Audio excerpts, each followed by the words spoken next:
eu me chamo Juliana Cruz, sou estudante do curso de História da Unilab e o tema da nossa aula é Guerra Fria. Para iniciar, nós vamos contextualizar o início da guerra, que já começou com o final da Segunda Guerra Mundial, que durou de 1939 a 1945, onde os aliados derrotam o eixo. Os aliados são a Inglaterra, a França, os Estados Unidos e a União Soviética.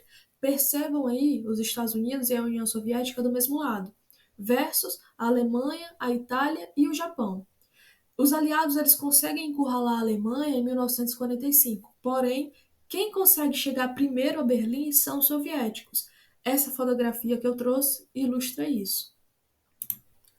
Com o final da Segunda Guerra Mundial, o mundo ele fica bipolarizado, quando os Estados Unidos ele sai forte da Segunda Guerra Mundial, demonstrando esse poder com as bombas nucleares de Hiroshima e Nagasaki.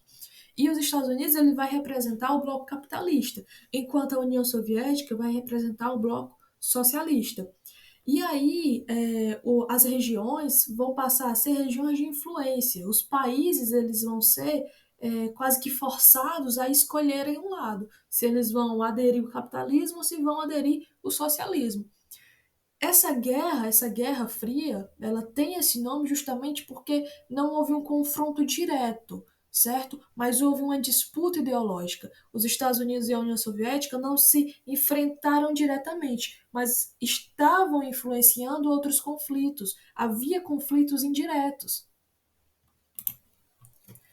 Entre esses conflitos indiretos também existia uma guerra de propagandas, que é inclusive uma das formas que a Segunda Guerra, que, que a Guerra Fria vai ficar sendo conhecido como uma guerra de propagandas, porque de um lado tinha a superpotência estadunidense querendo criar uma imagem negativa do sistema socioeconômico da União Soviética e do outro lado também tinha a União Soviética investindo em propagandas para representar uma negatividade do capitalismo.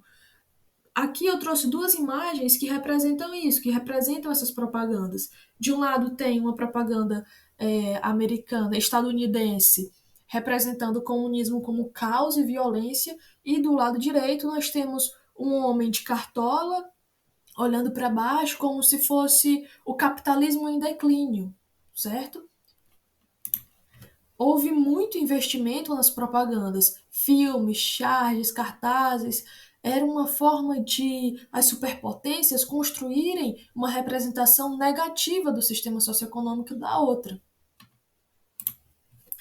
As disputas elas funcionavam da seguinte forma: de um lado tinha o bloco capitalista formado pelos Estados Unidos, que criou o Plano Marshall, que era uma ajuda econômica entre os Estados Unidos e a Europa Ocidental. Então, a União Soviética veio e criou a Comecon, que é o Conselho Econômico dos Países do Leste Europeu, que também consistia em uma ajuda econômica entre os países socialistas. Aí veio os Estados Unidos e criou a OTAN, que é a Organização do Tratado do Atlântico Norte, que é uma aliança entre as potências capitalistas. Aí veio a União Soviética e criou o Pacto de Varsóvia, que é uma aliança militar entre os países socialistas. Veio aí agora a questão da espionagem e os Estados Unidos cria a CIA, que é a Companhia de Inteligência Americana, e veio a União Soviética e cria a KGB. Com o final da Segunda Guerra Mundial, a Alemanha foi ocupada pelas potências vencedoras.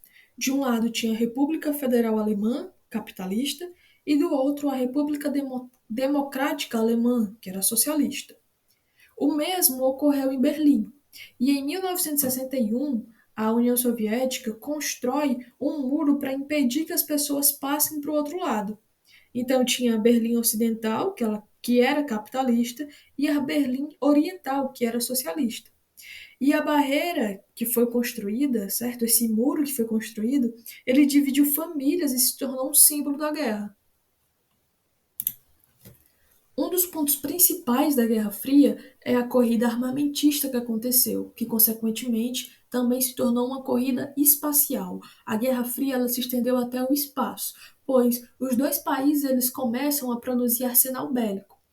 E com a corrida espacial, a União Soviética ela sai na frente em 1957, quando lança os dois satélites Sputnik. Em 1961, a União Soviética também lança a primeira nave pilotada por um ser humano, o Yuri Gagarin, que inclusive é aclamado como um herói nacional.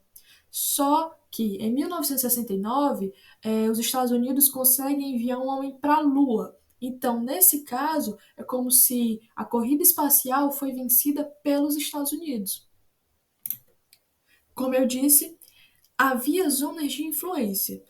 Não houve conflitos diretos, mas houve conflitos indiretos, apoiados pelas superpotências em regiões de influência, como, por exemplo, na Coreia do Norte, que era socialista, e em 1959 invade a Coreia do Sul, que é capitalista, e os Estados Unidos prestam apoio militar ao Sul. Em 1953 a guerra acaba, porém a divisão não. Em 1959 também tem início a Guerra do Vietnã, que se estende até 1975. Neste conflito, nós tivemos os Vietcongs, que são os combatentes socialistas, contra os Estados Unidos.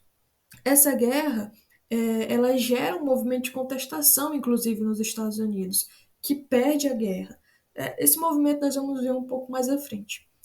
Em 1959 também teve início, existiu, aconteceu a Revolução Cubana. Através de Fidel Castro e Ernesto Guevara, Cuba se torna socialista, o único país da América que é socialista, e derrota a ditadura de Fulgêncio Batista, que era apoiado pelos Estados Unidos. A crise dos mísseis teve início quando a União Soviética instalou mísseis em Cuba, com o objetivo de um possível ataque aos Estados Unidos. E os Estados Unidos faz o mesmo, instalando mísseis na sua base na Turquia. E esse foi um período muito tenso que aterrorizou o mundo inteiro, pois nesse momento as chances de uma guerra nuclear eram reais. Mas após negociações bem difíceis, as potências elas retiram os mísseis. Esse período ficou conhecido como os 13 dias que aterrorizaram o mundo. Na década de 70, nós vamos ter o movimento hippie, que foi uma resposta à Guerra do Vietnã, quando os soldados estavam sendo enviados praticamente para morrer.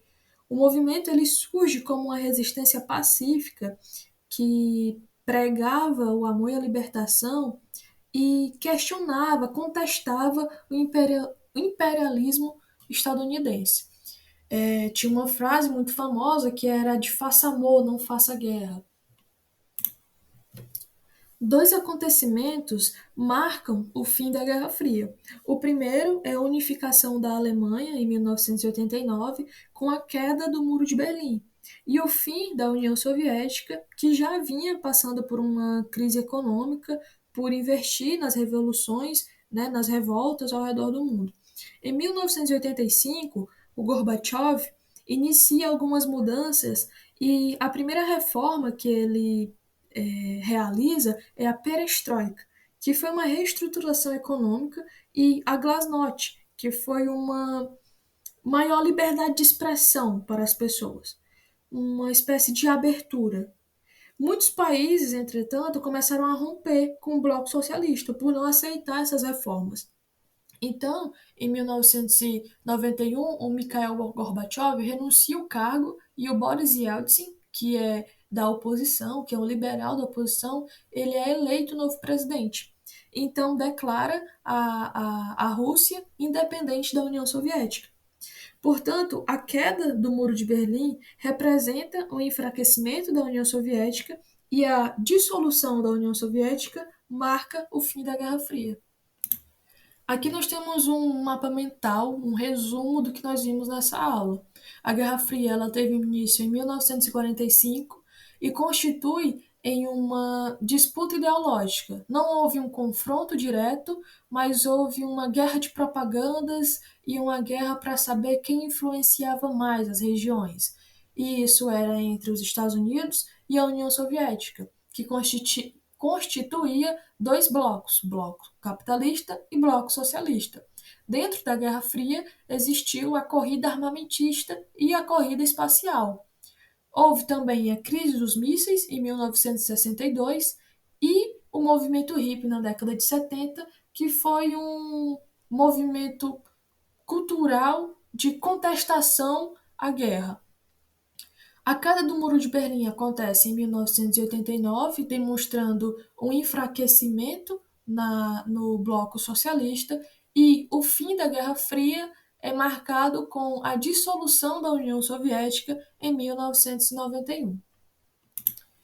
Para essa aula, foi usado o livro da FTD, o terceiro ano do ensino médio, coleção História, Sociedade e Cidadania, do autor Alfredo Bobbio Júnior, e A Era dos Extremos, de Eric Hobsbawm.